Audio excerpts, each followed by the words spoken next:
Bismillah, ketemu lagi. Nggak terasa ya, bulan depan adalah bulan terakhir tahun 2021, artinya udah mau ganti tahun. Kita sama-sama berdoa ya, semoga keadaannya nantinya makin terus membaik, bisa kembali normal. Nah, bicara soal ganti tahun, ada satu produsen HP yaitu si Kuning, ya siapa lagi kalau bukan Realme. Mereka seperti nggak rela mau melewatkan pergantian tahun begitu aja. Akhirnya mereka nyempet-nyempetin keluarin senjata terakhirnya, senjata perpisahan yang cukup mengejutkan, yang menjadi produk penutup tahun ini.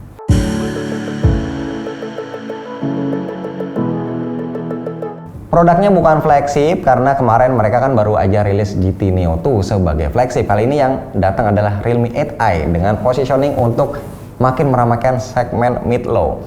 Nah, mungkin diantara kita ada yang merasa agak-agak dejavu, ngerasa kok kayaknya pernah dengar ada Realme 8. Kalian nggak salah, dahulu kala, maksudnya 7 bulan lalu Realme memang pernah merilis Realme 8 dan 8 Pro. Lanjut rilis lagi Realme 8 5G 2 bulan setelahnya. Siapa sangka taunya masih ada si bontot Realme 8i yang dirilis selang 7 bulan kemudian. Tidak ada yang jauh beda dari penampakan boxnya, udah ciri khas HP mid-low-nya Realme. Jadi mereka pakai warna kuning tanpa ada gambar HP-nya, cuma ada tulisan tipe HP-nya aja paling depan. Isi di dalam boxnya lengkap, nggak usah khawatir kalau HP mid-low atau mid-range biasanya itu masih berlimpah isinya. Masih dapat jelly case, charger 18 watt, kabel USB A to USB-C, termasuk juga SIM ejector dan manual guide. Kalau untuk desainnya, kami melihat tidak ada sesuatu yang mencuri perhatian gimana banget ya. Looksnya kurang lebih sama lah seperti kebanyakan smartphone mid-range dari Tiongkok dengan warna-warna yang berkilau. Kilauannya kelihatan total banget, padahal backdoornya ini bukan dari metal, tapi di balik bodinya yang cetar bling-bling pastinya jadi gampang terceplak sidik jari. Dua ciri khas yang ada di Realme 8 dan 8 Pro yaitu frame kamera persegi panjang dan penempatan logo Realme di sisi kiri bawah masih tetap dipertahankan. Syarat wajib untuk menjadi smartphone mid-low idaman yaitu punya 3 slot kartu dedicated, ada juga di Realme 8i. Nah, untuk unlock dia pakai fingerprint yang cepat, adanya nyatu di tombol power. Terus juga untuk portnya udah USB-C.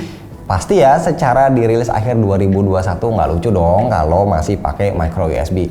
Tapi menariknya kalau kita bandingin dengan Realme 8 dan 8 Pro, si bontot Realme 8i ini jadi yang paling bongsor. Kenapa? Karena layarnya paling gede, yang lainnya 6,4 inch, yang ini 6,6 inch. Jadi lebih enak buat yang doyan nonton TikTok ataupun Netflix.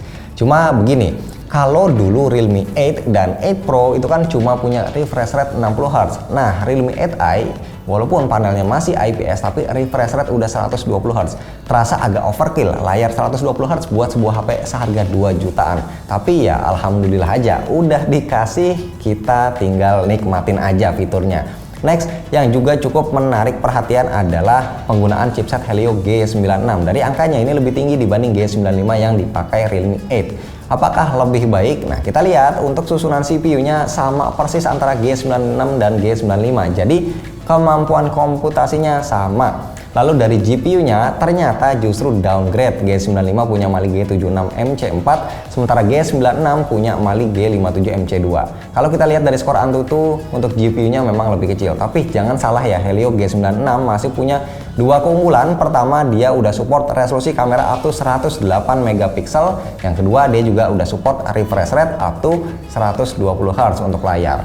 Tapi memang walaupun support sampai 108 megapiksel, karena ini adalah HP mid-low yang harganya 2 jutaan, jadi spek kameranya disesuaikan dengan kebutuhan pasar. Realme di sini pakai lensa 50 MP f1.8 yang dikawal dua kamera 2 megapiksel masing-masing untuk depth dan juga makro. Dilihat dari konfigurasi dan juga beberapa hasil jepretannya, kami simpulkan kalau Realme 8i memang bukan ditujukan untuk ke arah sana. Maksudnya bukan untuk yang kamera minded, karena hasil fotonya biasa-biasa aja. Dynamic range memang masih bisa ngelawan ya, tapi untuk ketajaman gambarnya harusnya ini masih bisa dioptimalin lagi, bisa lebih bagus dari ini.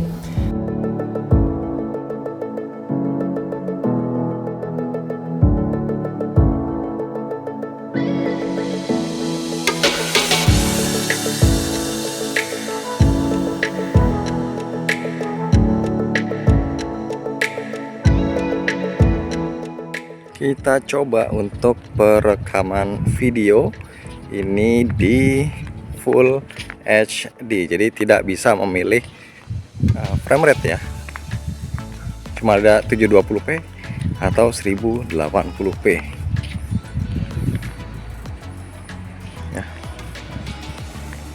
Realme 8i ini bakal lebih maknyus buat dipakai game dan tentunya untuk media sosial ya, karena nyekrol di 120 Hz itu sangat-sangat smooth. Selain manjain mata, otomatis juga bisa ngasih feel yang lebih responsif kayak kita pakai HP menengah ke atas. Padahal sekali lagi ini harganya cuma 2 jutaan. Makanya enaknya sih kita set di 120 Hz terus aja layarnya. Nggak masalah secara baterainya gede, 5000 mAh, habisnya bakal lama. Cuma agak PR aja ya pas mau ngisi atau ngecasnya. Sebenarnya nggak lama-lama banget sih, daya 18 watt buat ngisi, kapasitas 5000 mAh ya sekitar 2 jam lah. Ya kan, gue jadi lupa infoin kapasitasnya. Untuk Realme 8i yang dijual di Indonesia itu ada kapasitas 464 dan 6128 GB. Info harga resmi dan kapan bisa dibeli nanti kami update di deskripsi. So intinya buat yang pengen nyobain layar 120 Hz tapi budgetnya mepet di 2 jutaan, ya Realme 8i ini pilihannya. Dan selain rilis Realme 8i, ada juga Realme C25Y, segmennya entry level juga, tapi mungkin yang ini nanti kami akan bahas di IG atau TikTok aja.